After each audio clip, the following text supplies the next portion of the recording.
ओम श्री परमात्मने नमः। कण कणों में, चराचरों में, बाहर और भीतर अंतर्यामी रूप से विराजमान हुआ परम पुरुष परमात्मा में प्रणाम कर रहा हूँ। विषय यह है, सदगुरु सानिध्य में निवास करते हुए शिष्य भी एक आध दिन गुरु योग्य हो जाता है।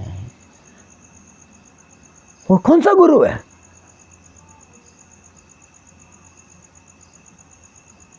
जिसके हृदय के अंदर ज्वालामुखी पटी हो, जिसके हृदय के अंदर दिया चेता हो,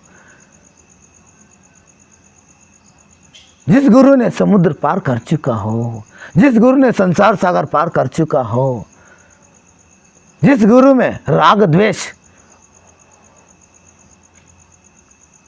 लोक वासना, शास्त्र की वासना, देह वासना, ये तीनों वासना खत्म हो चुका हो,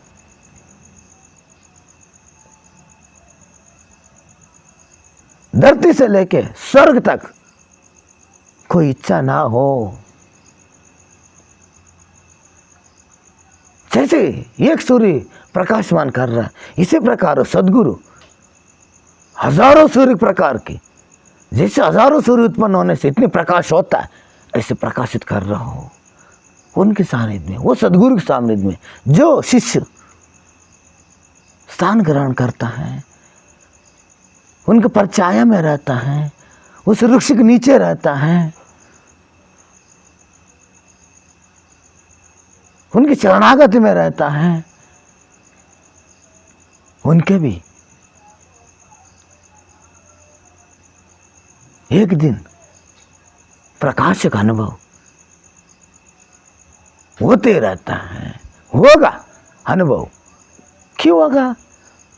पूरा समर्पित है, उनके अंदर कलम से नाश हो चुका है, शिष्य के अंदर मेरापन खत्म हो चुका है, मेरा तेरा खत्म हो चुका है, कर्तापन नहीं है, मैं करता हूँ मैं भोगता हूँ, खत्म हो चुका है।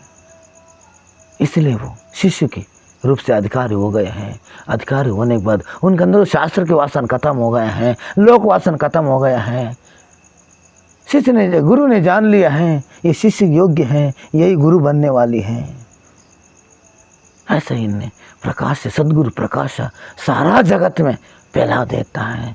फैलाने के बाद जो शिष्य इंतजार कर रहे हैं, प्रतीक्षा कर रहे हैं, वो तुरंत अपने वो प्रकाश के अंदर एक हो जाता है। एक होके सदगुरु के अंदर वो प्रकाश में प्रकाश मिल जाता है। मिल जाने से वो शिष्य भी एक दिन सदगुरु बन जाता है। सदगुरु बनने के बाद यही प्रथा है, बन जाता है। और सदगुरु भी ऐसी हो, सतगुण रजगुण तमगुण से पार हो।